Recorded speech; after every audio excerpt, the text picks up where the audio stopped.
Third. And Kill! You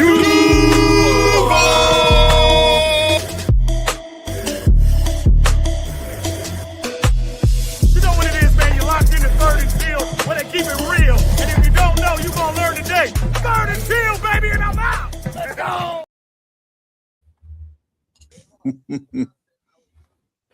Third and teal. Third and teal, baby. I'm sure you guys have already immediately noticed.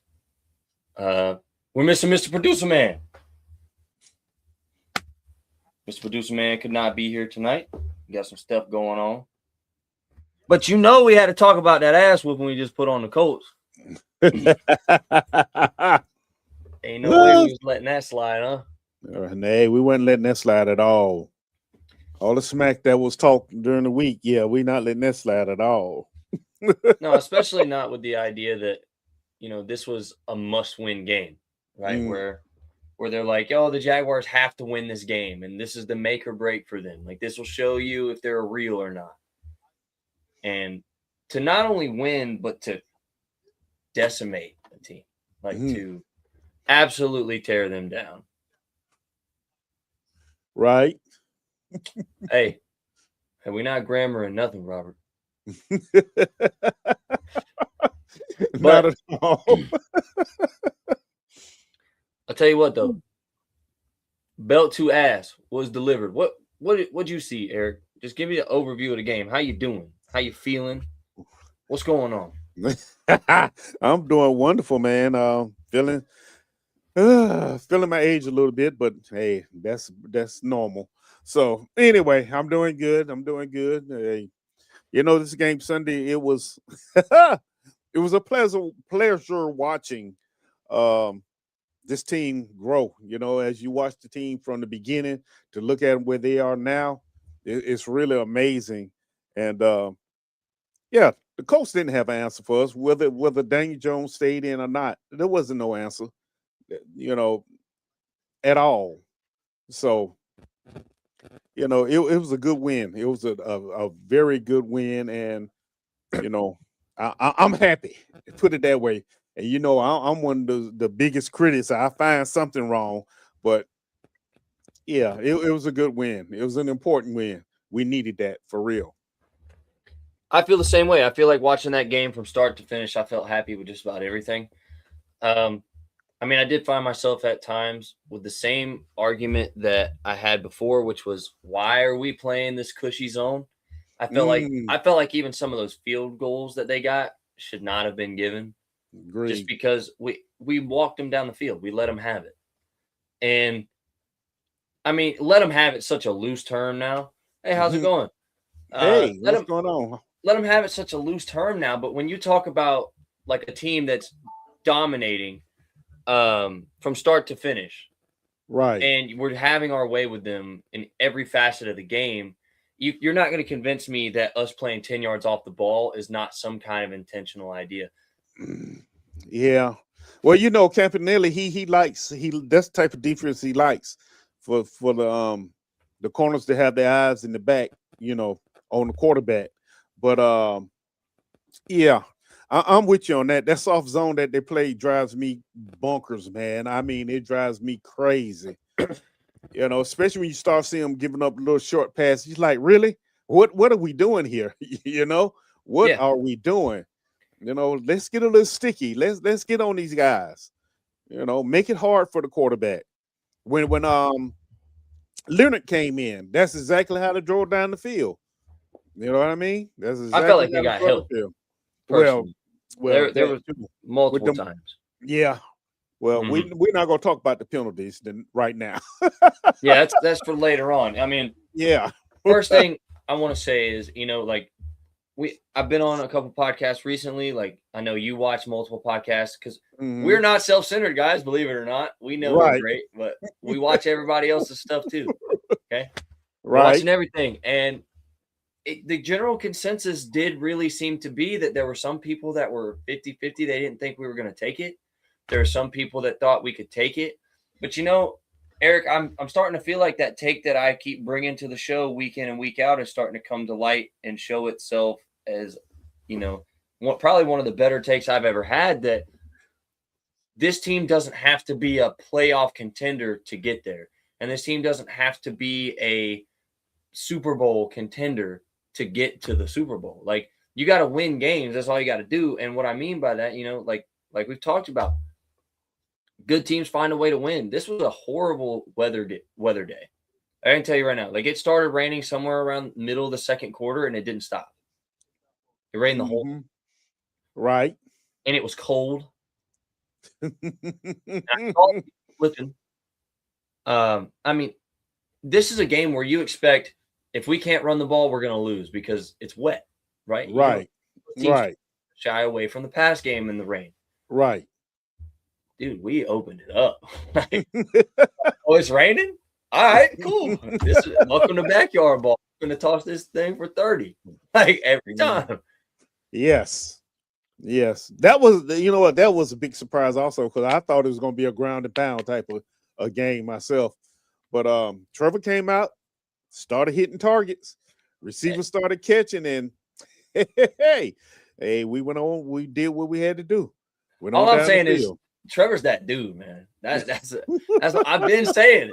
Like, I can say it till I'm out of oxygen, but he's him.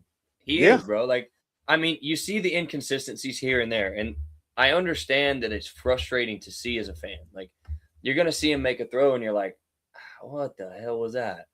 And then you'll see him come back and make like 3 throws that he made to BTJ throughout the whole game, where if they're like a centimeter off, it's deflected or it's not caught. And he's just dropping them in. Like, I mean, just perfect. Just ding. And I found myself in those moments just like, this is the guy. This is what we're talking about. And this is a game that really felt like, for all the true Trevor believers, this was a game that we deserved. Yes. Because this guy came out and, like, from the first bell, he's hitting people in stride, dropping in with touch. I mean, it doesn't seem like he's slinging it too hard because he knows it's wet. We saw our first Jacoby Myers drop, but it was really wet. So, I mean, I'm not mad about that. Like, right. But all in all, the offense took care of business. Which will bring me to my first point that I got to ask you about. And I think you already know one of the positions I was watching today or Sunday. One of the positions I was watching. Okay, I'm listening. Do you think Cole Van Lanen did enough that he starts now? Man, interesting you asked that question, because I was going to ask you the same question. And the answer to that question is yes, he should stay right where he is right now, because Trevor has some beautiful pockets to throw out of this game. I mean, I agree.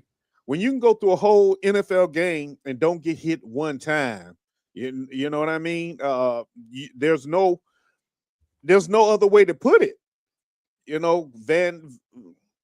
He's doing the thing, man. He's performing like a top NFL lineman right now. I know they like to keep him, because he's very flexible, but at this point, Walker Little becomes the extra guy on the offensive line, and we keep Van Lanen in there. I completely agree. I felt like there were multiple times that I saw Trevor even step into the pocket, which he doesn't do very often. Right. He doesn't step up into it. And that being said, like, that shows confidence in the line that he's behind, and that's all he's needed the whole time.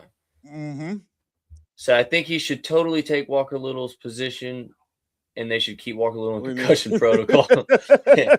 Hey, smack him in the back of the head one more time. Just let him know he's not done yet. Look, as funny as that sounds, I wouldn't be surprised if that's what the team is thinking right now.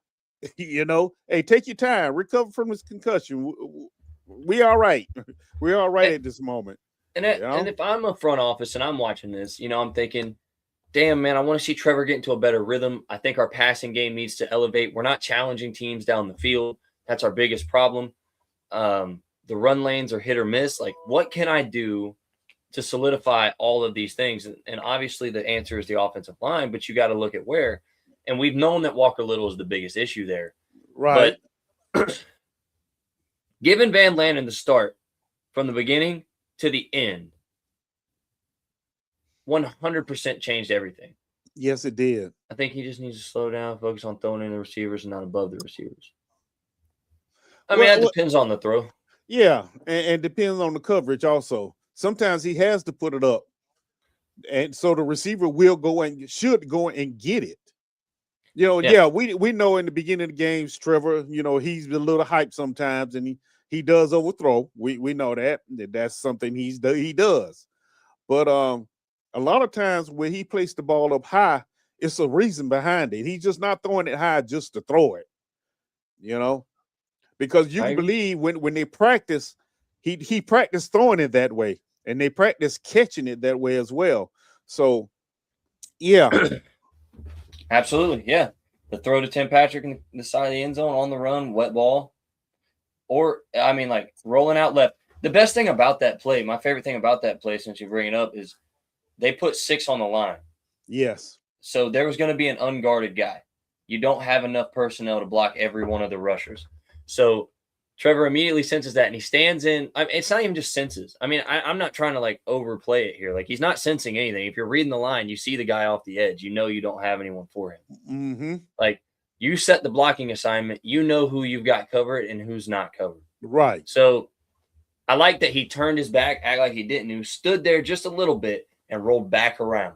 Now, we in the past have been like, for the love of God, stop doing the backwards rollout. Stop doing it. Yes. Yes. But in all honesty, though, I couldn't be happier that he did it. It was perfect. He knew the way that the routes were going.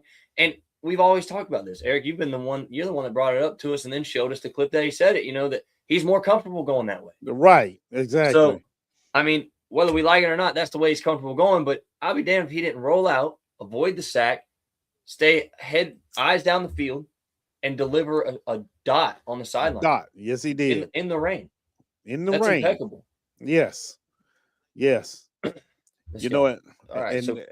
And that's the Trevor we've been looking for and waiting for. I think he is the best quarterback the Jaguars had in years. I completely agree. Agree, especially in talent-wise. Right. Especially in just pure arm talent. And quite honestly, I know this is my dad right here. So okay. I know that Mark Brunell was very good. I think Trevor has more arm talent and natural athleticism than we saw from Mark Brunell. Mark Brunell was a more pocket passer, way more accurate. I just think. What you mean? What you talking about, man? What you talking about, Willis? Anyway. Oh, you know it is. Oh, okay. No, I know who it is. Yeah, that's what I just said. I know who it is. Anyway, I think Trevor's the most athletic prospect we've had at the position, probably in, I would almost venture to say, franchise history. Like, I mean, think about it. David Garrard could run, but he ain't as fast, and he ain't as big. He's not as tall. He's big. He wasn't as tall. Yeah, he wasn't as tall, and he had a good arm, but no quarterback we've had has the arm talent that Trevor has. Trevor has a big arm, and not just a big arm, but he can drop it in a bucket in like a 1-by-1 square yard on the sideline, like especially outside the numbers. We do not have a quarterback that could put the ball outside the numbers like Trevor can. We've never had one that could do that. Now, they could do it, but nowhere near to that level. But either way, I think you look at this team from the offensive perspective, the biggest thing that we really got to talk about is Brian Thomas Jr.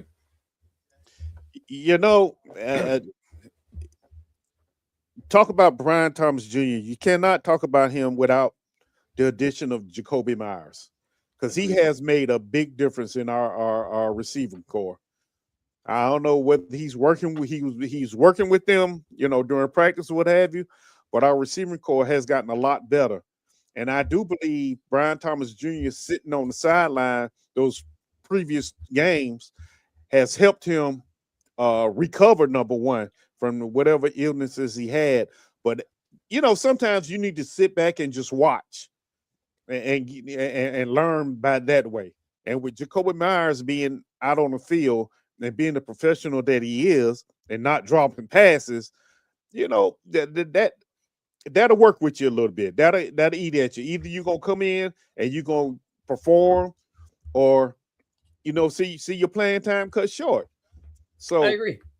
and I think when Brian Thomas Jr. wasn't on the field for them 2 games, you could tell because we couldn't stretch the field. Mm-mm. So teams brought their safeties down and covered everybody short. Now that Brian Thomas Jr. is back, we can stretch the field, which opens the field up for Brenton Strange, Jacoby Myers, Parker Washington, Tim Patrick. And with him all of a sudden catching the ball again, that's going to make it even better. You know what I mean? Jacoby Myers is a big addition to this team, and it's amazing how he has changed the dynamic of our receiving core. You can just see it, and Trevor has become more confident in the receivers, because he's not just trying to get it to Brian Thomas Jr. anymore, or just Brenton Strange. He's spreading the ball around, which also makes it hard for a defense to lock into one player. I don't say this one right here now. You're going to have some motherfuckers mad about this. If you notice, but in the past week, Trevor Lawrence is number 2 behind Matthew Stafford. It's accurate. Yeah. That is accurate. I mean, he's been balling. He really has been balling, Yeah. And, I have this right here for us. You have the top 5 scoring offenses in the last 5 weeks. Do you think you could name them? The Rams. Mm-hmm. They're number 1. Yeah, I know it's the Jaguars. Jaguars in there. We are number 4. Okay, we're number 4. Let's see, who else would it be? Dun, dun, dun, dun. I would say Seattle. Seattle's number 2. Okay. Let's see, who else putting up a lot of points? Detroit been putting up some points lately. They're not on there. They're not on there? Okay. Nope. And that makes it even more impressive because they do put up points. Mm-hmm. So you've got Los Angeles at 1. Okay. You've got Seattle at 2. Okay. Los Angeles is at 31.8. Seattle's at 31.4. Okay. San Francisco's at 29.4. We come in at 29.2. Okay. And we are above the Chicago Bears at 29. Okay. I would have never guessed Chicago. So we're averaging on the cusp of 30 points a game. Yes. In the last 5 weeks. Last 5 weeks. Now here's the thing, and this is what I was pointing out to everybody a few weeks ago. We dropped that Texans game. Ugly. Hurt. Pissed off. Very. Yes, pissed off. And you want to look at that game and you just want to be like, oh God, here comes the collapse. Mm-hmm. Yeah.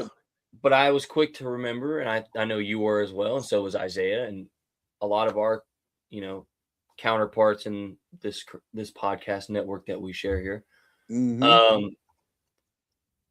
We were one play away from that's a W. So you look at it and you're like, is it a collapse or did we just take our foot off the gas? And then you look at the next couple weeks, they just got better and better and better. Right. And now here we are. We're coming into a game where we do stuff like this on the first play. Now, leading rusher Jonathan Taylor, and you can see it, right, Eric? Good. Mm-hmm. Yeah. There you go. Right there. Look at that dude right there, right in the center. Just that's first play. That's off the rip. Okay. You know what? I read a piece where was it a Luacon? He talked about that play.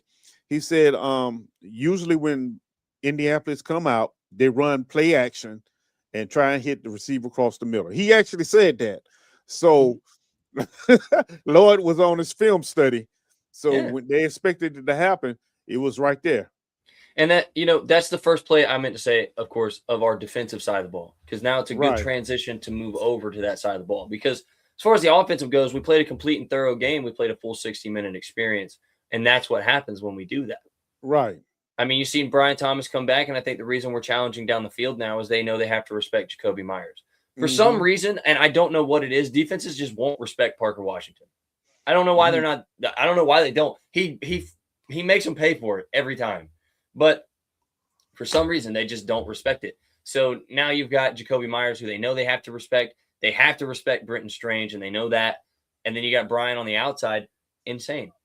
Right. And then, that also brings up a question, Eric, that I guess I should ask you now before we move on to our defensive side of the ball and segue into how great they played. Where's De'Ami Brown? De'Ami Brown is in the doghouse. That's what De'Ami Brown is. Yeah, saw a lot of Tim Patrick. Yeah. De'Ami Brown, I think, he's gone after the year. He just hasn't produced as like they thought he would. Even we were high on him when they brought him in, like, okay, yeah, but he hasn't produced at all, No. I actually remember the conversation we had when he came in too. Like, I remember I said he doesn't even have 1,000 yards collectively. Right. Until the playoff appearance the year before, or last year in Washington, where he just went off in the playoffs. He went off. But you take that playoff run away, and he doesn't have 1,000 yards through all of his years in the league. Right. So you kind of start to wonder why. But then what really hit me when I had that thought was, we're doing all this without Travis. Right. Exactly. This is without Travis, and Travis is by far the most electric player we have to put the ball in his hand. Mm-hmm. Don't care what anybody says. That dude is a human joystick. Literally. Elusive to the max. To the max. Great hands and ball skills. Exactly. Like, he's our most dynamic weapon, and we're doing it without him. Mm-hmm. If we don't push all the way this year, which I'm not going to say we won't. I'm so sick of watching all of the podcasts like ours and them saying, well, this isn't a Super Bowl team. Stop being so optimistic, or so humble, I should say. Mm-hmm. Be more optimistic in the fact that this team is finding a way to beat good teams. We have a lot of quality wins this year, which is why when we had the same record as the Colts, we were still number one. Right. That's why we were number one. We have better wins. Exactly. We played a lot of teams that are going to be in the playoff. Being serious. Yeah, you're right. You're absolutely correct. We almost beat the second best offense in the league. Mm-hmm. We did almost, but Jimmy doesn't need. Hold on, let me do this real quick. Yeah. Hold on, Robert. I'm gonna bring you up and let everybody read it and catch up while I finish this thought, and we'll come back to it. Okay. So we almost beat the Seahawks. Almost. I mean, we had a rougher day that day, but it was still a good game. We got decimated by the Rams. That was bad. Yeah. But we beat the 49ers playoff team. Obviously. We beat the Chiefs that just came from the Super Bowl. Now, they don't look so good this year. They don't. I mean, but that, unfortunately, that just is what it is. Right. But we've had multiple games this year where people are like, "Oh, Jacksonville, you're not going to pull this one out." No way, Jacksonville's not pulling that off. Mm-hmm. They pull it off, and just keep stacking good wins. Wins. They just keep stacking good ones. And there's a term that's used: learning how to win. And first year coaching staff, first year front office, team learning a new system, and you're gonna have to learn some things. Now, are they learning to win? Heck yeah. Look at the Vegas game. What was the other overtime game we had? Arizona.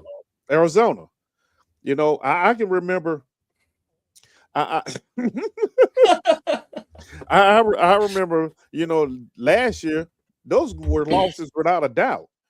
So this team not only learning how to win, they expect to win, and that's a big difference when you step on the field, because this is the NFL. It's not like you really got bad players. You know what I mean? All of them are the best at what they do, for the most part. Yeah, so, you're playing the best the world has to offer. Yeah, this is the league, man. So to go out there and just perform the way this team has been performing the last few weeks, you should applaud that. You should be happy about that, and they're getting better. If you haven't seen the growth from week 1 to now, I don't know what you've been watching. I was say you ain't watching, right? You just ain't watching. Even with the coach Cohen, he has grown as well. His play calling is getting better. And it's showing, So I agree. hopefully keep it going. I agree. No, Tremble doesn't need to catch returns anymore. Tootin and D Allen until Washington comes back. I completely agree. I don't know why. I don't know why we weren't. Hey, listen, I'm gonna tell you right now. I saw LaQuint Allen on the sideline pregame. Dude already was skied up. His ski mask was on immediately. Like I was like, oh, he's on that. Oh yeah. He's on one. He's on one. And dude, that guy's a little maniac with the ball, and I love it. So I agree with Robert. Give him the ball on every return. Yeah. And honestly, even after Parker does come back, don't get me wrong, I love Parker, and he is the best returner we have. He is. But I would not be mad to see them bring him away from the return game simply because he is that much of a weapon in the offensive passing game that I don't want to risk something happening to him like just happened. He got hurt on a return. So he is our best returner. I mean, I'm not – that's no doubt. But, like, I still think LaQuint Allen Jr. can get us some yards too. I think he'll do enough for sure that it would be okay to let Parker focal point offense now. Right. Because we need him. We need him. I don't want to see Tim Jones anymore. He's not or Tim Patrick. He didn't do bad. Sorry. I damn sure don't want to see Tim Jones, but Tim Patrick didn't do bad. He did good this game. He really did. He did well this game. But I will say, if that's Parker Washington on the field, I'm not wondering if Tim's going to catch those. I know Parker's catching those. Mm-hmm. Like in all of those catches that Tim had, which props to Tim. I'm glad you showed up and played. Yeah. That's guaranteed for Parker. That's another day in the office. I think Tim was trying to make up for that play in Arizona. Well, he got to. He got his big mouth sister out here on Twitter talking trash like he ain't messing up. You know what? But the funny part is every time he caught a pass Sunday, I thought about his sister and her. I'm like, I wonder what she putting out there now. I literally looked at the person that was beside me because I was blessed and fortunate enough to watch the game from the Gallagher Club. Right. So I was at the rail, and you got everybody stands up in there for the most part, and they just kind of walk around. And this lady was the first thing she said when one of the catches went off, and she was like, "I wonder where his sister is." I say, "Yeah, I wonder what she gonna put on Twitter today." She said, if she's smart, she gonna put her damn phone down. So, I mean, yeah. That all in all things considered, though, I do agree with you, Robert. I think I'm worried about Tootin doing it because Tootin got hurt on one too. He came back in the game, but he did get hurt on one. He did get hurt on one. And I think you do have to be careful with that because he is your backup running back. Well, you definitely got to be careful with that now because we're still in the situation where we got to pay ETN this year. Right. And that may not go the way we want it to go. So, but that's something we can come back to in a little bit. Defense. Phenomenal. When you start out with a play like we just showed a minute ago, when you start out and you got Devin Lloyd jumping the ball immediately, taking the ball right back, and that turns into points off of turnovers, amazing. They forced 4 turnovers? 3. They had 2 picks, and I thought they had 2 fumbles. No, it was 2 picks and a fumble. Okay, so 3. Okay. Yeah, 3. Well, you create 3 turnovers in the biggest game of the year. Yeah. Yeah. Mm-hmm. We like that. And the hits, they were playing with tenacity. Those boys were fired up. Like, so they came on the field, and the first thing I said was, like, I actually have a small clip from the play that Devin Lloyd picked it off. Mm-hmm. Because I told my buddy that was with me, I was like, dude, they're bouncing. Right. Like, these dudes are ready to play. And it don't matter who's in front of them. They're coming. Right. And bam, right off the rip. And they carried that energy till the end of the game. Yes. They did. They really did. And that's what I was excited to see. Tootin also led with his head low, dangerous. No, you're absolutely right. He did. I'm not saying he didn't get hurt by his own devices, but I mean, you think about it. If that's something that's in his brain to do, you could coach it out of him, and he may not do it 99% of the time, but there still will be every now and then he's going to do it. Yeah. And you just got to hope it doesn't hurt him, because when we get to that conversation a little bit, Robert, I will bring this comment back up and we can talk about it. But that's dangerous. Yeah. You're playing with fire on that. Just like how we were talking about playing with fire with Parker. You know what I mean? Like we're trusting Tim Patrick right now. And he did play really well this game, but you're playing with fire by putting him out there on every return because he should be focal pointing offense. We need him, especially with Travis gone. We need him. Yo, what's up, buddy? Good to see you. Duval TV. Good to see you. Duval. But anyway, defensively though, I felt like the corners were sticky when the routes came to him. Yeah, we know we did already kind of touch on the soft zone. We know he started backing off, and clearly we called the dogs off. Yes, I mean we did. But you know what though? I agree with it. I don't think that this division is not coming down to a points differential. It's not. We're in almost a must-win situation against Denver. Here's the only way we lose this division: Houston wins out. And we lose to Denver. Now, we can lose to the Jets, but as long as we beat Denver, we're good. We'll still win the division. But, of course, if we win out, then obviously there's nothing they can do. Right. Well, see, our last, 4 games, they're all AFC opponents. Right? So that does count, somewhere in there. But and we only have one conference or one division loss, which is the same as the Texans. Right. So if we go into this last game stretch, which, I mean, thinking it, I don't know what our conference record is. I don't know if the Texans are winning out. I mean, I feel you, Robert. It's very possible. I'm not going to say, I'm not going to sit here and be naive. They're getting hot at the right time, too. Yeah. They are. They're finding their stride at the perfect time for them. That's what they needed. But, I mean, I can't sit here and pretend like the Chargers didn't look really good towards the end of the game last night and seem like they found a little bit of tenacity. And if they can hold, look, it takes a good team to take the Super Bowl champions to overtime and pull it out. I don't care that their offense in Philly looks off this year. It does, but they are the Super Bowl champions, and there's a really good chance that they go back again. I mean, it's still really good. Don't get me wrong. The Rams and the Rams and the Seahawks are juggernauts right now. But you can never underestimate Philadelphia in the build that they have currently. You just can't. Because even last year, everybody was convinced it was going to be Washington, and look what happened. Exactly. So, conference record 6-2. Thank you. All right, so if our conference record is 6-2, and we go into this last stretch here, we play the Jets. That, I'm going to be honest, that better be a damn W. I will be pissed. Then we play the Colts again. We play the Colts in Indianapolis. I think we take that. I have no fear of the Colts at all, especially without anything representing competent quarterback play. Phillip Rivers is still good. Don't get me wrong. I'm not finna sit here and pretend that just because that man is old, he don't know football, because he does. Let's not pretend this ain't Phillip Rivers, okay? But we got that. Yeah, see, right as I said it. Yeah. And okay, so they signed Phillip Rivers. His high school, he was coaching, ran the same offense that the Colts run. So he'd be comfortable. Yeah, he'd be comfortable. That's if he, I think they brought him in more to be the backup to Leonard. I don't really think they brought him in to start. I'm going to be completely honest. It wouldn't matter to me anyway, because we were tearing their ass up before Daniel Jones went down anyway. Right, exactly. So it doesn't matter.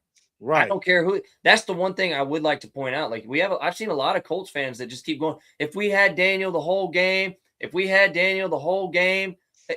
were whooping ass before Daniel went out. What are you talking about? Right. Like it was what? It was 21-7?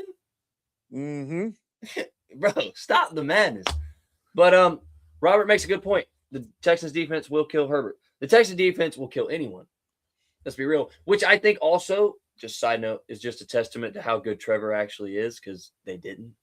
But just whatever, Right. And just what do we know? I think you're right, Robert. I think that's true. But also, I can't say that our defense killing him is what reaffirms that.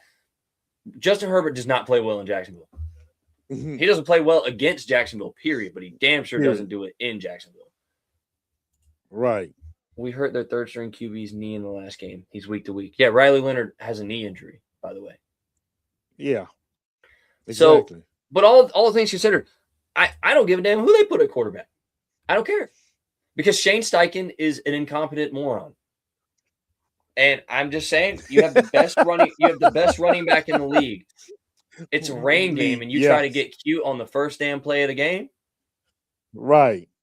Stop it. But that's the tendency. Stop it. That's a tendency. And you know what, though? I got to say, though, this kind of goes with our defensive conversation that we're having, too, though. It's just like, I felt like we did an amazing job at eliminating Taylor and Tyler Warren. We did a phenomenal job. Yes. Now, see, that's who was really worrying me, Tyler Warren. And, you didn't have his name called at all, damn near the whole game, which is, like you said, is an outstanding job. Because Tyler Warren's pretty decent.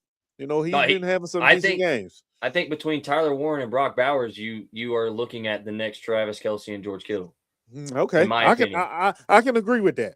I mean, I really those two guys are going to be the future of the tight end position. But I got to say, though, I think you give Britton Strange one full year in an offense with no injury, Britton Strange is with him. Strange is a freak. Don't care. Yeah. I don't care what anybody says. Britton Strange is a freak. And him being back in the offense makes all of the difference. The difference. Yes, it does. Yes, it does. But that being said, I also felt like, we still survived again being the best rushing defense in the league. We have yet to give up a single 100-yard rusher. Yeah. And I like that. I felt like we actually got good pressure on the quarterback this game too. I was happy with that. Mm-hmm. Very happy with that. Strange reminds me of Mercedes Lewis. I'll tell you what. If Strange can manage to play even a half as long as Mercedes Lewis, he's still playing. Yes. Signed to a team right now. Yes, he is still playing. If he manages to do that, I'll be more than happy. Because I agree. Mercedes Lewis would go up for balls, and he was a hell of a chip blocker, too. Yeah. I agree. But I think Britton Strange is better. I was about to say that. Yes. Same type of build. Britton Strange is just better at it. Yeah. Strange is better. I also, you know what I didn't feel like I missed the whole game? What's that? Dewey. So I guess it's time for me to kind of eat it a little bit because I've been preaching the whole time. Hey, y'all gonna realize if Dewey goes down, we're gonna miss him. And I gotta be honest. Well, that goes back to what I was speaking about earlier. That just shows the growth of the team. Because earlier in the season, if he was out, we would have noticed. But Eric Murray was back. And even Antonio Johnson, and we give Antonio Johnson hell on this show. He's been playing. And Lane too, because Lane was out there as well. So it's showing the growth of this team and the depth that is there when needed. Right. I completely agree. I felt like Antonio Johnson did everything I'd want to see him do. And Rawan Lane, when given opportunities, I felt like he was a missile to the ball. And he was sticky in coverage. I was more than pleased. More than pleased. And then you look at the edge rushers. Josh Allen did what I was talking about Josh Allen had to do. Right.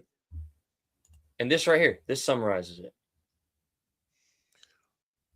Right. Everybody that has to step up is doing their job. Good job. You're absolutely right. That right there. And this actually, I think this is a little bit, I don't think you can overstate this comment, actually, because you can't. When I say things like, because you hear even Isaiah when we have guests on the show, or you saw us go on Travis Holmes' podcast, and when they say things and they're like, do you think that the Jaguars are a playoff team? And are you willing to say that the Jaguars are good? Well, define good and define a playoff team other than the obvious that they made it in, because clearly that's not what you're talking about. Playoff teams are who you expect to make a push in the playoffs, not just make it there and be first-round exits. First-round exits are not who you consider playoff contenders, right? Right. Okay. And to be something more than a first-round exit, what do you have to do? You have to win the games that you're supposed to win. Right. And your depth has to do their job when asked to do so. we have done all of those things. And as each week passes, we do them a little bit more dominantly than the week before. Right. So that being said, this comment right here to me is, I think, literally just the epicenter of everything we've got going on right now. Mm-hmm. You know, I'm gonna eat my words right now, because after the Texans game, I was one of the main ones. This is not a playoff team at all, you know. But the last 4 weeks have shown me, okay, yeah, they are, you know. Mm-hmm. But once again, that comes with the growth and learning how to win and learning how to do their job and not trying to do more than what they're supposed to. And you see what Cyclops said right here, right? This, because you mentioned that Texans game. Right. It's funny that this comment is the truth. It is. I believe this. Right. I believe the Jags and the Texans are the two best teams in the AFC. I think the Broncos haven't really played any real competition, and when they did, they barely made it. But I can't hate on that, because that's winners win. Winners win. Okay? So we might not eclipse the Broncos. The Patriots have played no one. They are in the same boat as I thought that the Colts were in weeks ago, and look at where the Colts are at now. The Colts hit a stiffness in their schedule, and I'll be damned if they didn't completely fall apart. And it does nothing but get worse for them. Yes. Okay. So you saw what Liam Cohen said after that Texans game, and in the recent press interview, where he said we needed that game. As much as it sucks to take a loss, we needed that game. Right. Right. And Jags and Texans being the two best teams in the AFC, I completely agree. But you know what makes me feel so good about that? The Texans don't have an offense, and we do. Thank you. Thank you. We both got a defense. They're the best passing defense. We're the best rushing defense in the league. We both got defense. Right. Exactly. So, hey, they don't need it. Let me bring this up. Let me bring this up. Bring the one up before that. Bring the one before that. Yeah, it's called humbling, and that is what we needed. Exactly. You were exactly right.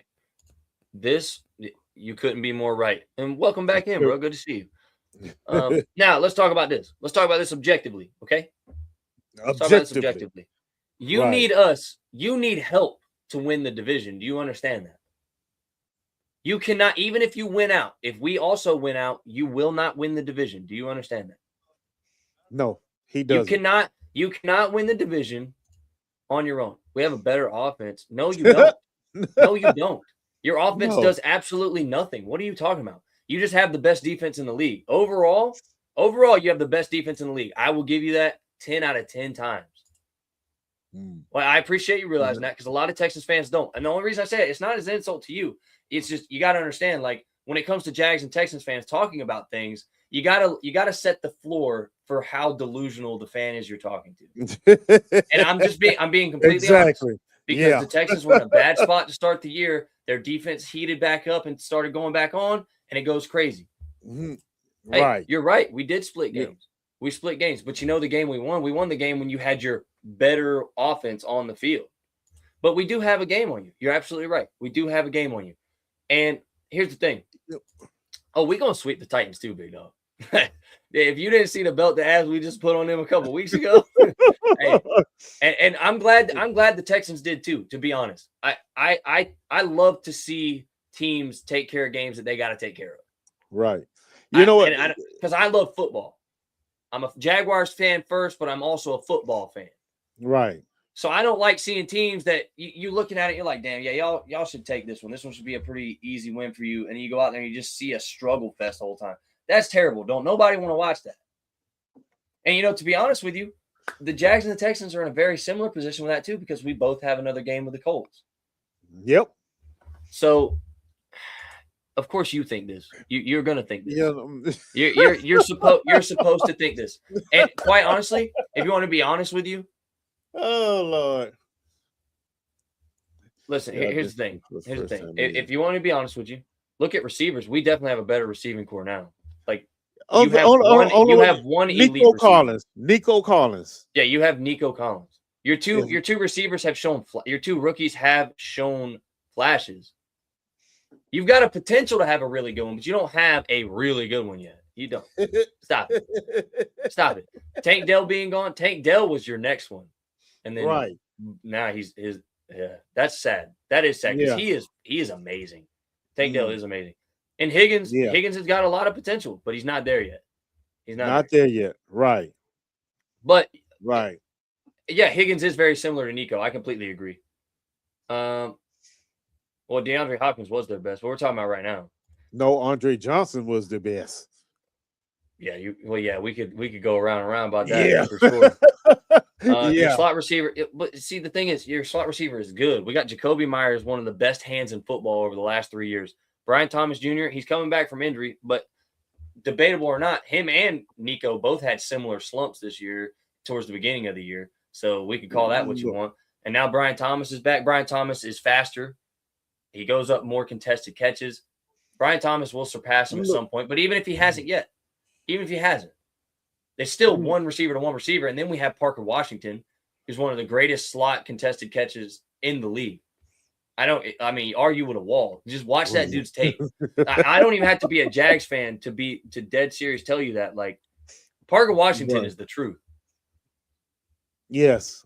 No, I'm not saying I think you're missing the point. I'm not saying they don't go up and get the ball. Both our teams have receivers that go up and get the ball. I agree with you. And CJ, all CJ has to do is put it up there. Yeah, but CJ has to stop seeing ghosts in the backfield to put it up there. Because you can't lie now. There was like an 8-game stretch where CJ just did not look like a quarterback. He just looked like a dude holding the ball. And I'm just saying. But either way, not the point. Point is not the point. There you go. Point is, Texans need help to win the division. So we are in control here. The Jacksonville Jaguars are in control. Right. Until we either mess it up or we win out. And honestly, winning out is a very conceivable idea at this current point in time. We have beaten stronger teams than the Broncos. Yeah, I think the Texans are a stronger team than the Broncos personally. Their defense is way better. Right. Way better. Now, this one, because our offense is finding its legs now. And we're coming into Liam Cohen's new coach. You know what I mean? We're getting comfortable, like Eric said. Yeah. Well, you have to understand that the 2 games we played against the Texans for 7 quarters, we beat the crap out of them pretty much. Eric, you want to take this one? What? You can take this. You are not saying that Christian Kirk. Man, Christian Kirk was good when he was with Trevor. No, Christian Kirk ain't good. He can't stay. Hell, he can't even stay healthy. And that's a big problem. He fell off his last year. There's a reason we didn't pay him, dude. Right. Exactly. He's acceptable. He's serviceable at the position, but he's not better than Parker. He is not better than Jacoby. No. He's not better than Travis Hunter. That's not even close. Not even close. No. But either way, I think the Texans are a stronger team than the Broncos. We play the Colts again that are going to have either Phillip Rivers or Anthony Richardson, whichever one they decide to play that week. I don't think Anthony Richardson coming off IR. I don't think he is either, but I feel like we're going to see 1 week of Phillip not being able to move around, and they're going to make it.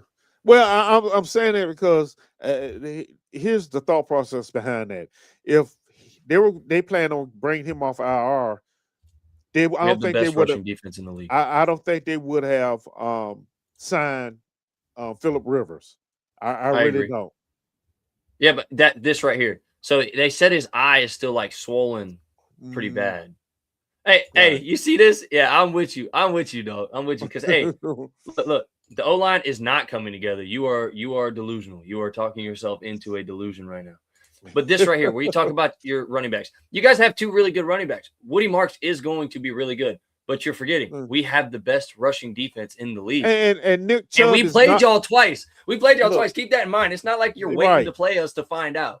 But we're still the best rushing defense in the league, bro. Nick Chubb is not the old Nick Chubb either. No. No. So again, we play the Jets. The Jets have thrown for negative passing yards in a game this year. I am not worried about the Jets, dude. We play the Broncos and the Colts and the Titans. You know what? The Jets are one of them teams, man, that you don't worry about them, but in the back of your mind, you're like, because last year, remember, we played them, and we lost to them. We shouldn't have lost to them. The Jets are one of those teams right now who you don't even know. You don't even know who the hell the quarterback gonna be for the Jets this week.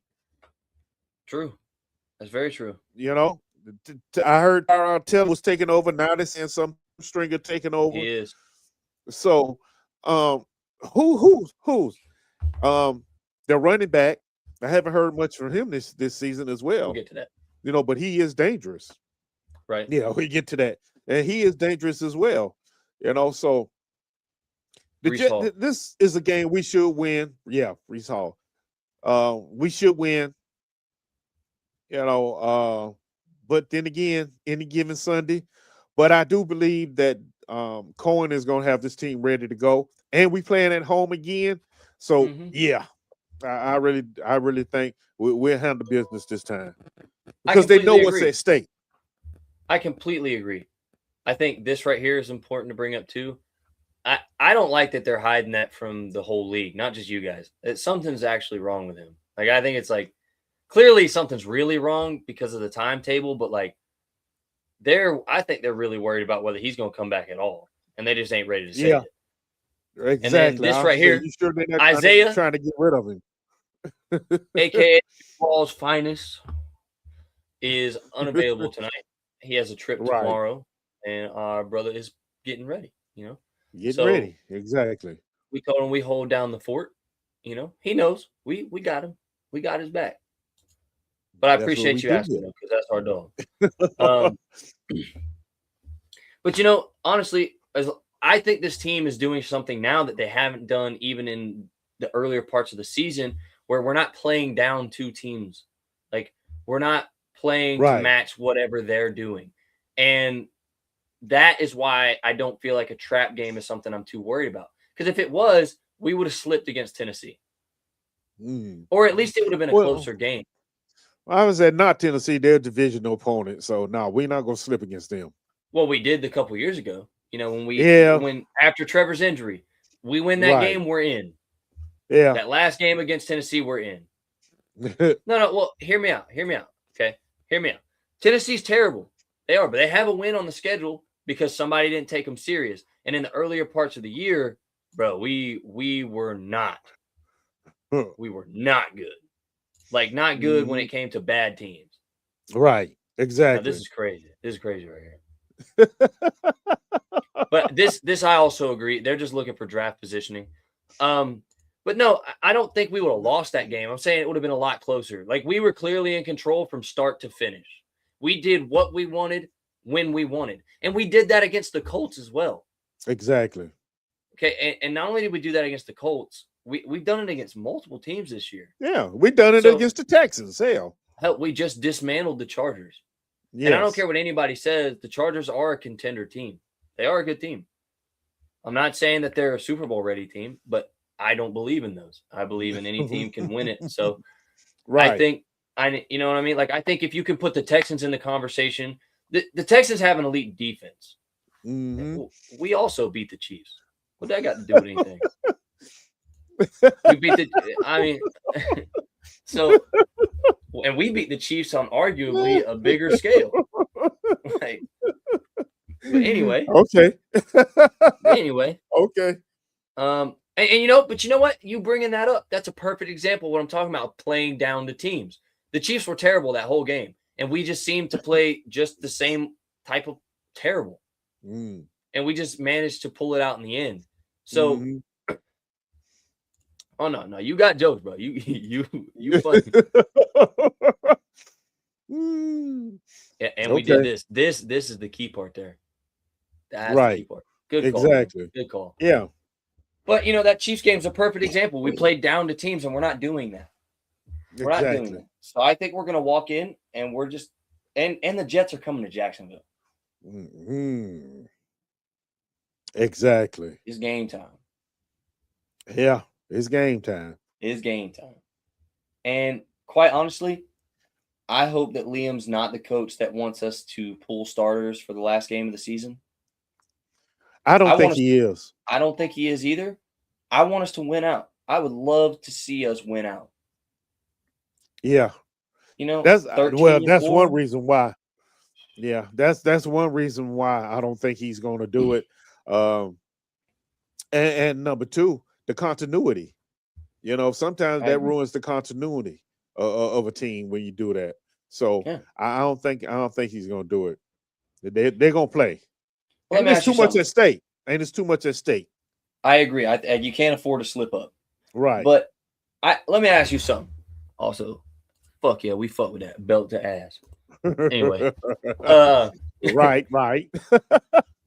Obviously, you asked the question last week, and it was a great question. Was if we lost out from here on, which at this point would put us at 9-8, a winning season. Right. A winning season.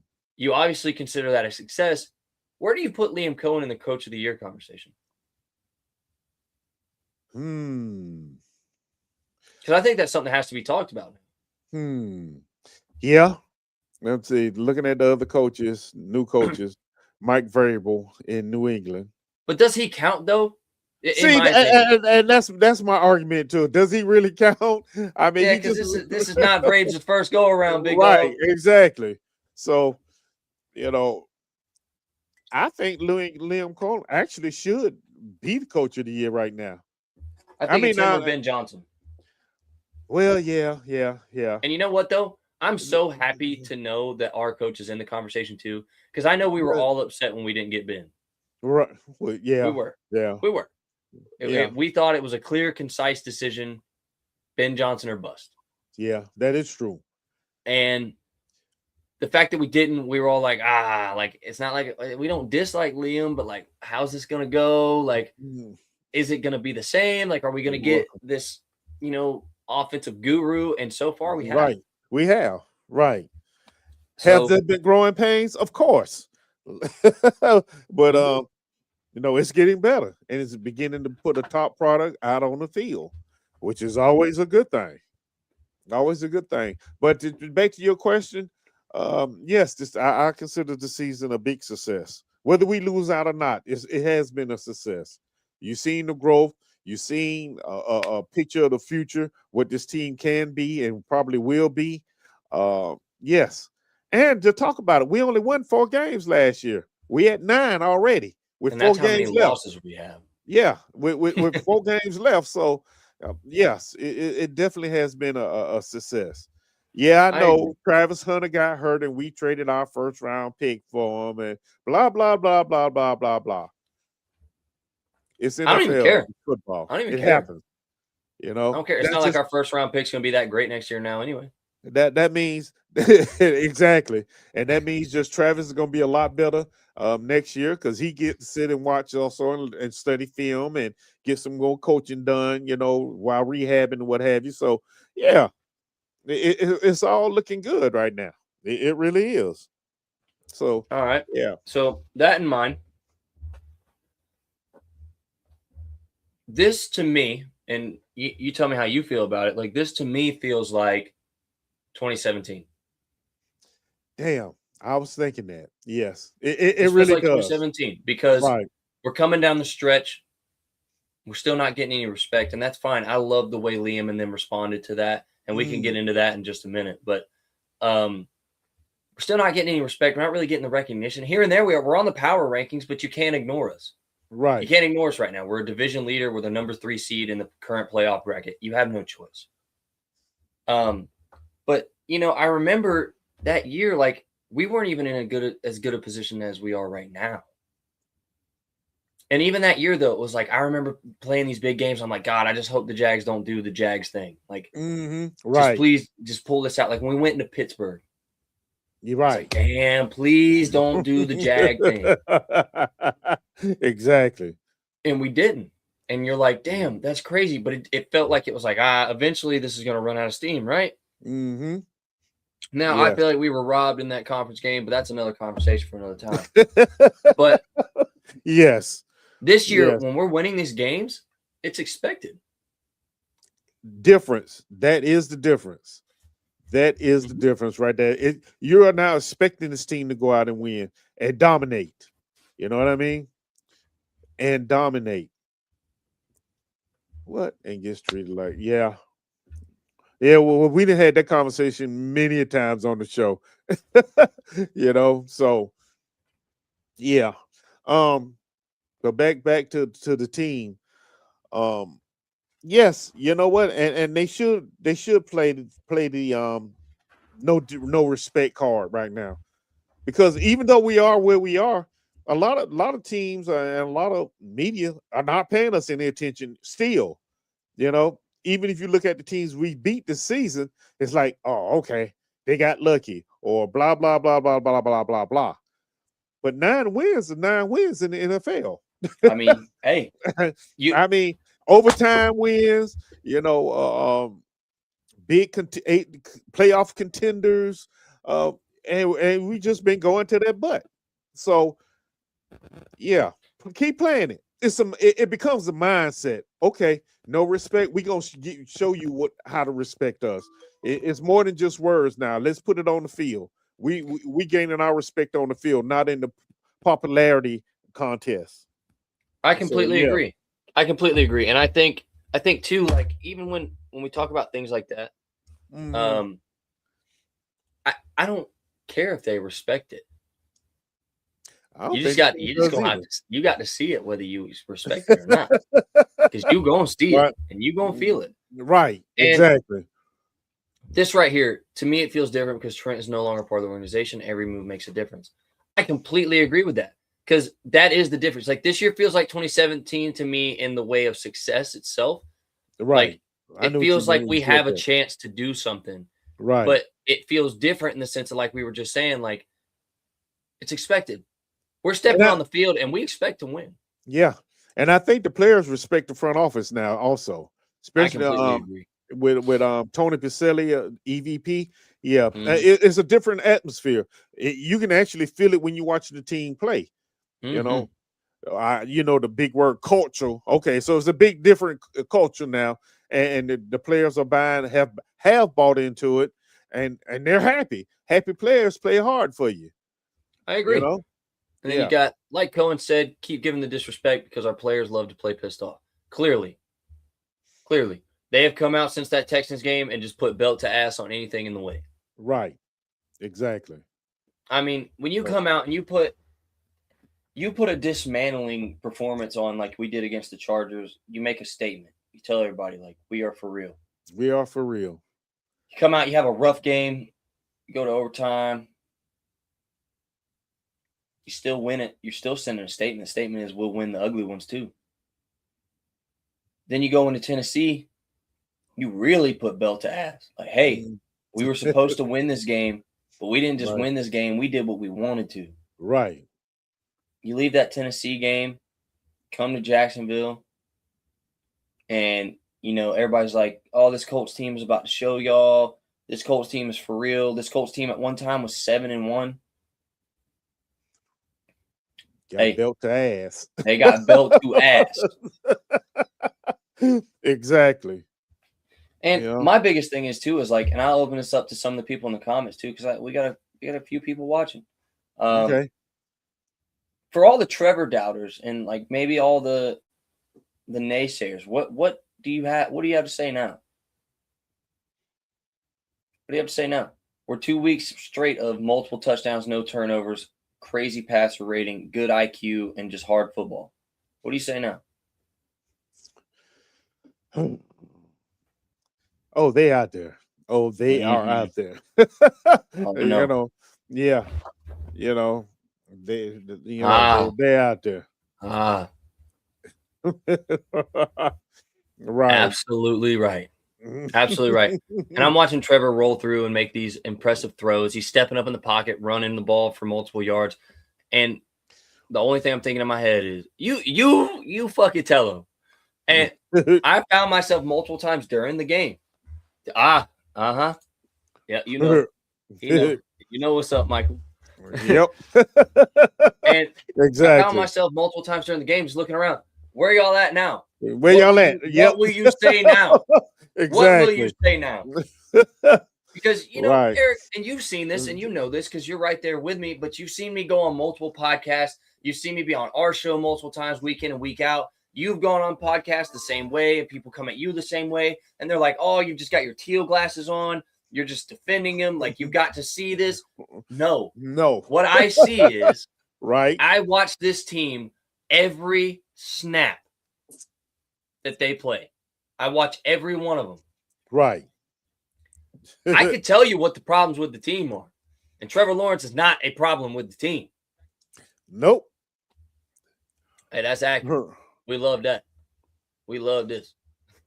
They can get as much of it as they want. Because I'll tell you what, especially after we put belt to ass on a team that was 7-1, holding the number 3 seed, and now they're out of the playoffs because we put belt to ass on them. I got time today. Right. What's up? We got time today. Exactly. What's good with you? Hey, I'll tell you what, though, like, this year has been so deserved for the fans of Jacksonville, especially after last year, losing so many one-score games. Oh, it was painful. It was such a painful year last year. Go ahead. And you come into this year, and you got people like Eric that's seen it all. He's been here since the inception. Yep. He's seen every season. Every season. Every season. So you're in the unique position to tell us right now, Eric, where are we at right now that maybe even we weren't in 95 or 98 when this team was dominating? What do you see in this team that resembles maybe the tenacity that you saw from those teams? Or what do you think that we have now that could help us build the culture to create that once again? The physicality and the head coach. And the front office also. You know, back in 98, 99, when the team was kicking butt, those were very physical teams, believe it or not. They were very physical. And once they stepped on the field, you didn't expect nothing but the best out of them. And that's what they gave you week in and week out. You know, Tom Coughlin was the coach, and he was a stickler, but they respected him and they played hard for him. And that's what you're seeing right now with Lee and Cohen. You know, the players are playing hard for him. So, I see more trusted players are coming together. They're listening to each other. And like Eric said, the front office. Yeah, exactly. You know, when a player trusts the front office, they'll play hard. Believe it or not, they will play hard for the team. Now, like the case with Balky, I think the locker room was lost with Balky. They didn't trust him any longer, you know, because of some of the decisions he made, and it started showing on the field. You know, so to say that is there's a lot of similarity, but I actually think this team that we're watching right now can actually be better than those teams, without a doubt. They can be better than the 2017 team, actually. You know, I feel like they are. Yeah. The 17 team. Yeah, the 17 team. So, you know, consistency, of course, is going to have to be a little bit more consistent and get rid of some of the penalties. But as you saw in the Chargers game, when they put the penalties away and play, they can't be beat. They're unstoppable. You know, they are unstoppable. So I agree. Yeah. And we know what you mean, Mike. I know you mean Jordan Lewis. And see that right there. You just pointing that out. I can remember in years past trade deadline, we didn't do shit that was like, what are we doing? We're doing and exactly. Why? Yeah. And to be completely honest with you, Jacoby Myers, like, don't get me wrong, love Jordan Lewis. He's had some great plays for us this year, but there will never be a better signing. And honestly, this may go down as one of the best free agency signings we've ever made. Actually, Jacoby Myers. Actually, it is. I mean, yes. I mean, Jacoby Myers came in, and I think what we had before Jacoby was hunger. We had hunger, and we had the tenacity, we had fire, but we just didn't have the consistency. The professionalism. Jacoby is a professionally consistent player. Right. You get that. You know how you say sometimes you need that veteran in to show you how to be a professional, and that's exactly what Jacoby came in and did. You know, I agree. And this comment right here, I think this comment also couldn't be understated. Trevor's always shown when he can buy into a game plan, he can produce. The front office now has it to where the entire team has bought in, and it's showing. Yeah. I think that's there's nothing more spot on, because I think you've seen in years past where you got Trevor's throwing a lot of boneheaded picks, right? You're like, damn, man, like, what are you thinking? And I think all he's thinking is he knows he's the only one that's bought in. Like, maybe not literally that thought, but he knows he's the only one that's all in for this guy. Right. Because you got people even in the past 2 years where, like, you saw it. We let go of Caldwell. First thing he said was the problem's still in the building. So clearly not everyone was bought in. Right. Exactly. Okay?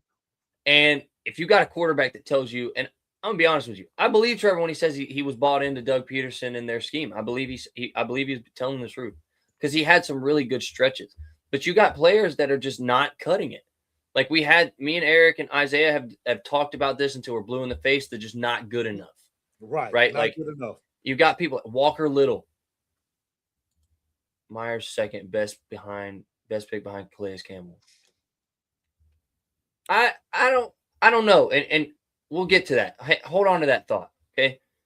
I think when you're looking at like the buy-in standpoint, right? Everyone, like you said, is bought in, and you're seeing all three phases of the game are playing consistently good football.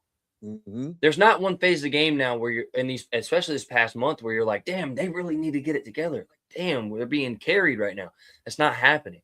Right. And that's why even earlier when Texans buddy is like talking about Texans this and that, the Texans are being carried by their defense.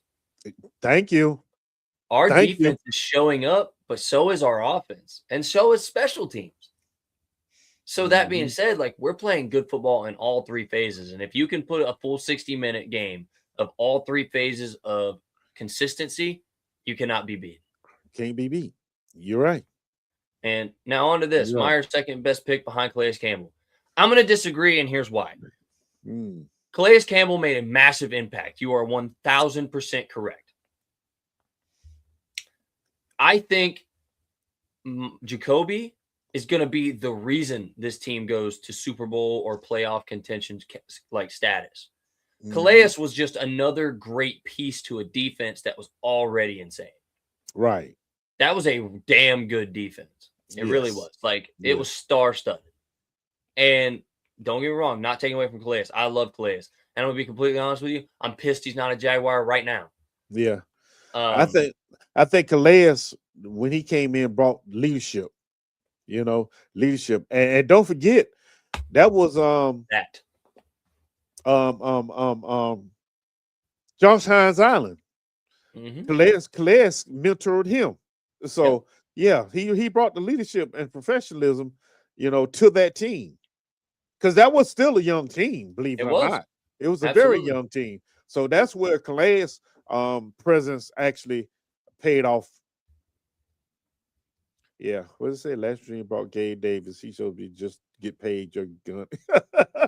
But this right here actually just ties into exactly what I was saying. Right. Our offense was kind of stuttering, right?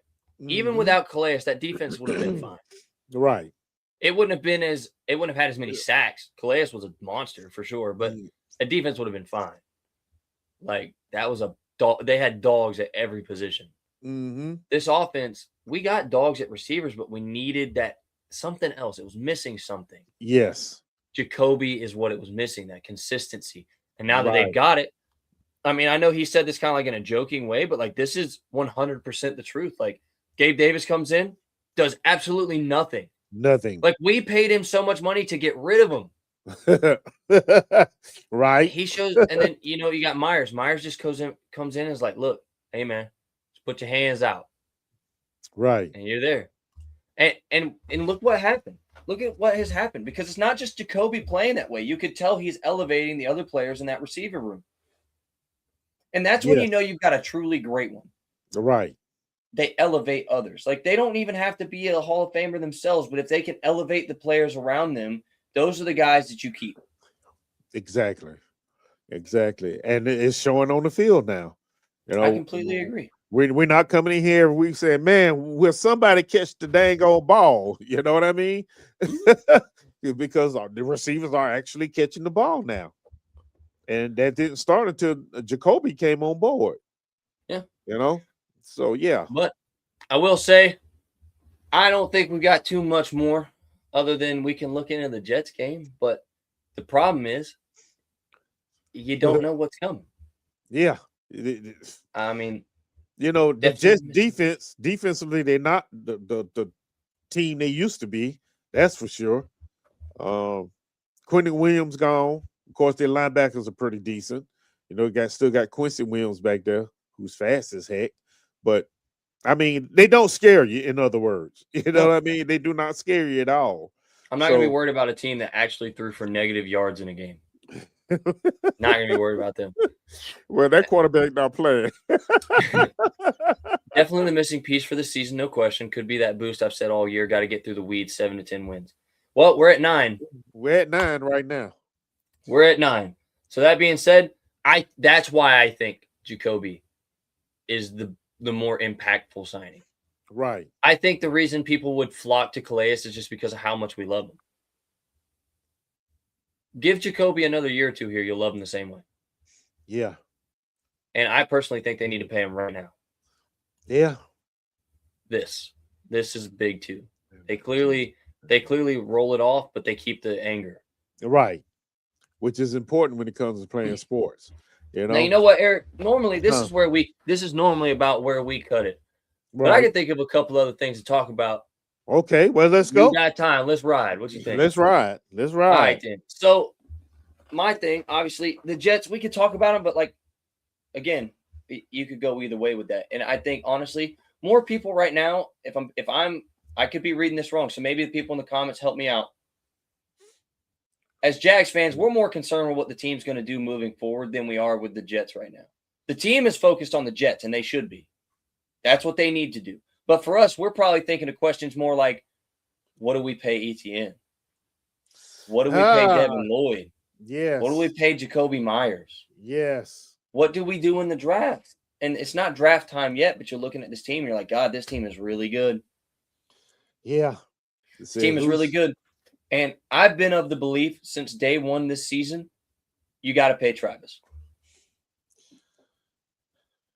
You got to. And then he comes out and runs like he's been running. Yeah. Now, I guess the question is, what does he want?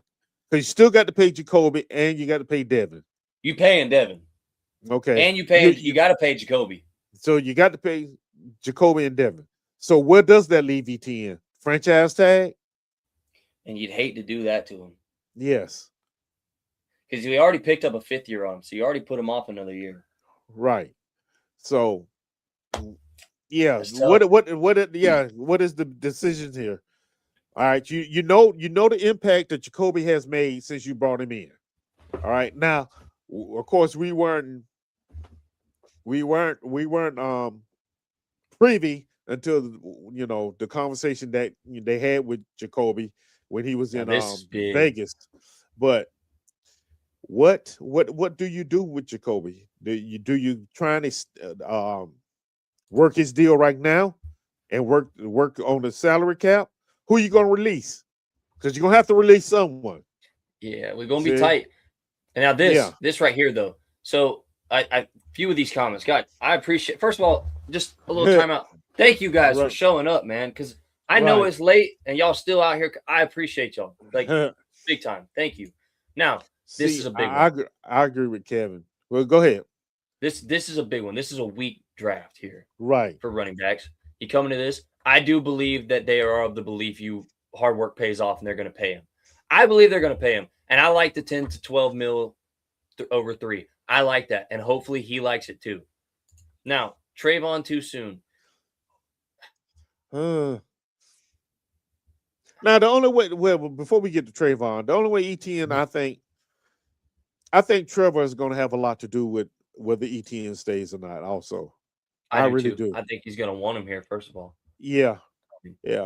Pay who you can, restructure some things, going to the draft for depth at O-line. Right. We've got the right mix of young veterans and young players. Let me be completely clear. Trevor will restructure his deal. Yeah. If they asked him, 100%. Yeah, I guarantee you he will move some of it to signing bonus and 100% free up as much cap space as they can, because Trevor cares more about winning. You could tell by the way he talks. Right. You can tell I by the agree way with he that. talks. He just wants the team to win. He knows he's set for life. Okay, dude. Once you sign that contract, you're good, bro. You're good. So you think about it. I think this is just another example where we can't get too cute. Is there anything strong in this draft class? I just hear that bad QB class, bad halfback, bad wide receiver, bad tackle. Yeah, here. I'm gonna be honest with you, Brandon. I've heard the same. I worry about the tackles because we need one. Yes, we need one. And I think we got to go get one. I didn't see Millum get any play time. So clearly something's not right with him. I don't know if it's just he's just not ready or what. He may But not even just all he may not be ready. even all defense. And that's a hard one to sell too, because we need a corner help, I think, just for depth. But even at safety, everybody's like, oh, you need safety, you need safety. I think you bring Eric Murray back on a cheap deal. He's played plenty well enough. Right. How long did we sign him? Actually, did we sign him 1 year? I think it's 1 year. I might be tripping. Because I know we gave Jordan multiple years, so we're good there. Great linebacker class if Lloyd isn't paid. There's no way this should be a conversation, though. You know, like this guy is especially if he doesn't miss any time this year, he's Defensive Player of the Year candidate. He's gotten it written all over him. There's no way this should be a conversation. This guy should be in. They should be paying him now. In all honesty, yeah. I think him and Jacoby, they should be paid right now. Either way, I I wouldn't be surprised if that's in the works now as we speak. We just haven't heard about it. You know what I mean? They may be actually working on some deals right now, and just like Kevin said in the chat, I do foresee them restructuring some deals to clear up some money. I really do. If this is a 13-4 season and a shot at a Super Bowl, you have to cement the established and pay the ones who produced most. And Devin is Defensive Player of the Year candidate and should be paid week 16. I couldn't agree more. Couldn't have said it better myself. I mean, 100% agree with you. And I think also just to add on to that, even if this isn't a Super Bowl year, you pay that man. We got a lot of mid-round draft picks. There's no telling what we do. I agree. And I think another thing, people are going to be quick to say, oh, safety, safety, safety. Rawan Lane and Caleb Ransall are going to be the future safeties. I'm telling you. Yes. Antonio Johnson's going to be right there with him. And I'm telling you, I am so excited for Caleb Ransall. It is not funny. So excited for that guy. So excited for that guy. And Rawan Lane has proven to be pretty damn solid too. And with Antonio Johnson having a resurgence in this scheme, oh yeah. And the other part is they're getting playing time. Yep. Which is even better. I agree. And I think that makes the world of difference. Yes. But you look into it, right? And you're looking in the future and I'm trying to look into the future right now because we've kind of already touched on the whole, like we can go 13-4, and I think we can do that easily. Now, does that mean we will? Who knows? But I think we could do that easily. This is where I would bundle like 4 of my draft picks to get a good tackle. I don't give a damn. Like, I would make something happen. Now, this I agree with. And that's why I say we need corner, but just depth. I don't think we need a new starting corner. I think you run Jordan, you run Travis, you run Jarian, and you're solid. You're good. Because Jarian's a dog, dude. Jarian's still him. I love Jarian. And Travis Hunter was locked down on defense. Lockdown. And then Jordan's he's a dog too. So I think if this says right, we got him for 3 years. Who? So Eric Murray. Oh, then we good. Hey, man, why we not tweaking on? Yeah. I don't know. Yeah. We got him so we got 3 years. Eric for 3. How long did we sign Jordan? Doesn't say. With the speed of the defenses today, Texans, Broncos got to have the O-line. I completely agree. And I think that's where you saw Trevor, Trevor still played well in the Texans game. We're one bullshit hands to the face from dog shit ass Chuma Doga from still winning that game. Yes. Imagine we have a competent and that's why I'm saying, man, like this team, like people always say, oh, the Jags aren't a playoff team. The Jags aren't a Super Bowl contender. Let me tell you something. If that fucking Chiefs roster can go to the Super Bowl last year, this Jags roster can. Yeah, we got Jordan Lewis for 3 years also. Hell yeah. Hell yeah. So we're not in trouble with them. I love that. I love that. So now you just paid Jacoby Myers. Right. You're right. You're right. They are yapping and in denial. 100%. And I think that's what you see. That's what you see the most of when you talk about this Jags team. That's really what the most of it is. Right. And for me, like I watch this team and they step on the field and Trevor looks decisive. ETN looks confident. The receivers look strong. The offensive line looks competent. The defense is sticky, physical, fast. But see, that is the growth you see from the first game up until now. You know, and like we said before, that Houston game was a wake up call. The fourth quarter of the Houston game was a wake up call. You know, self evaluation. You know, let's see what we did well, what we don't do well, and make it happen. And since the team has come back from the bye, hey, they've been making it happen. Some haven't been pretty, but you don't have to win pretty in the NFL. You just need to win. You just got to win. You just got to win. Yeah. You know, there's no popularity contest or what have you. Just get out there and win. That is the name of the game. Well, the fact that people, even our own fans, will count us out right now and will talk against us right now is crazy because this comment right here, we own the division and still mathematically have a shot at the 1 seed. Absolutely.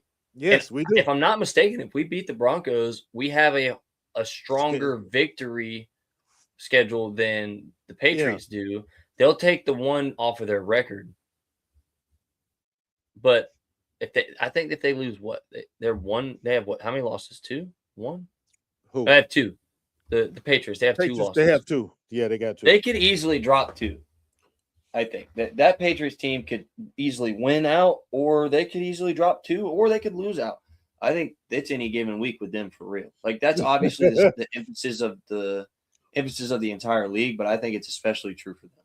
Right. You know, yeah, exactly. But shout out to y'all, man. 15 still live viewers right now at 12:29 a.m. and 11:29 p.m. air time.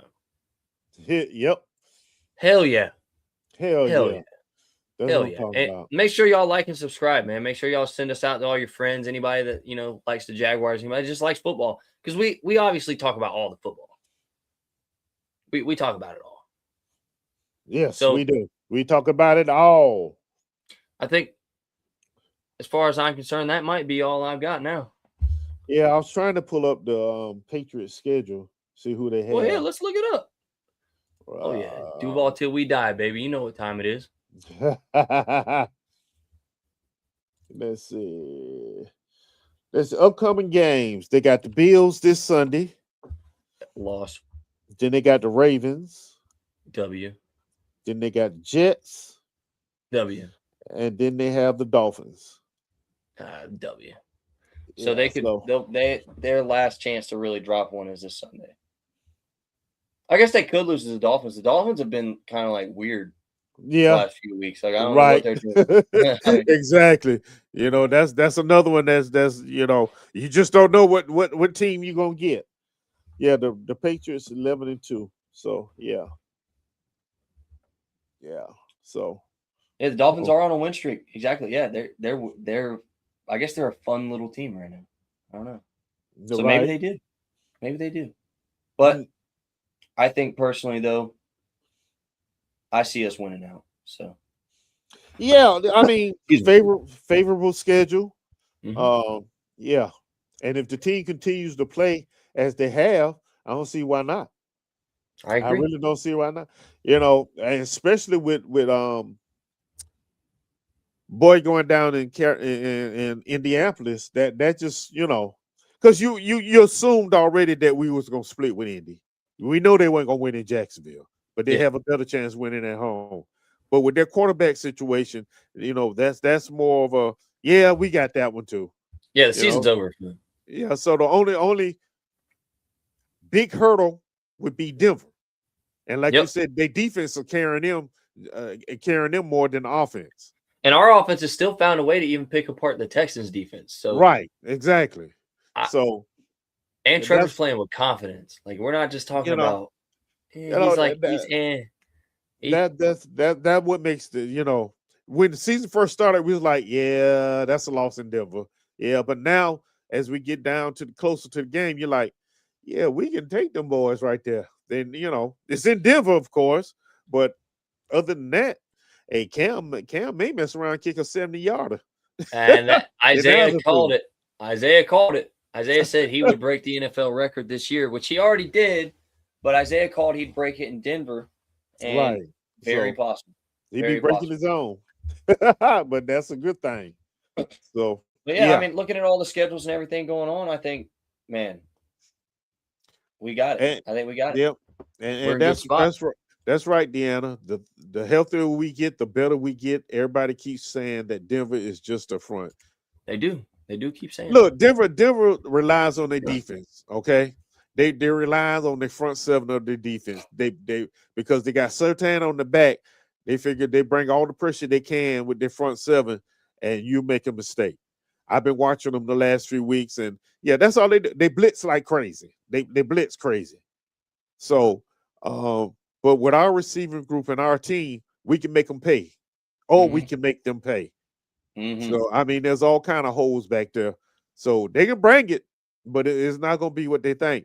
Yeah, offensively, offensively, they sputter. The best plays Knicks makes is when he's off schedule, when he starts running. Other than that, if he sits in that pocket and you cover, go man to man, or a real sticky zone, he's struggling. So yeah, the Denver game is definitely a very winnable game. We go in there with our minds right. Oh yeah, we can walk out there with a W and really shock the NFL. To take down one of their golden teams this year. I completely agree. With all that in mind, people, I think we're about to get ready to wrap it up. Yeah. I'll tell you what, though. Damn, it's a good time to be a Jaguar, ain't it? Mm-hmm. Yeah. Duval, baby. Duval. And like I said, don't forget, subscribe, comment on all of our other stuff. Go watch all of our other content. We got plenty of shorts and clips and stuff you guys should check out if you want to check it out. Don't forget to go follow all the other podcasts. We got one for every team in this division, whether we like them or not. This AFC South show as well, where our own resident Isaiah is a feature there. As the big man Curtis would say, be good people. Be good people. And we'll catch you next time. Peace. All right. Duval. Shout out Worm.